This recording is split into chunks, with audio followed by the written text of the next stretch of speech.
If you ever try to conduct a design system in inventory, you know how frustrating it can be.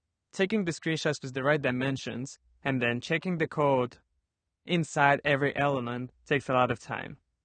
And that's where Infa comes in. I've been in love with this tool because it makes all of this process much more faster and easier. Let me show you how. Let's start with tagging a component directly in the browser. By activating the Infa Chrome extension, I'll find an accordant element within the page and use Infa for tagging it directly in the browser. I can take the screenshot and capture the code all in one place, saving me a lot of time. This means I've got everything that I need for both design and engineering for conducting a design system inventory with my team. When I've tagged all my components, I can just quickly bring the Infa plugin and pull all my tag components from the browser directly into FigJam so I can collaborate with designers and engineers.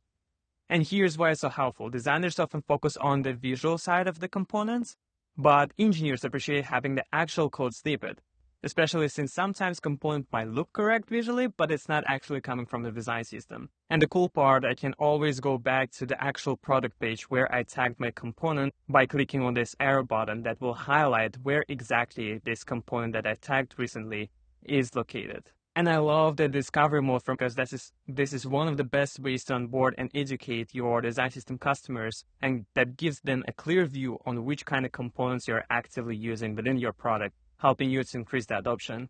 And instead of search and guessing, users can just click exactly on the component to see all the details with your documentation, GitHub, or maybe even Figma. So Infa creates a connecting layer that uses your product as a source of truth and links it directly to all the resources that you might want to tag.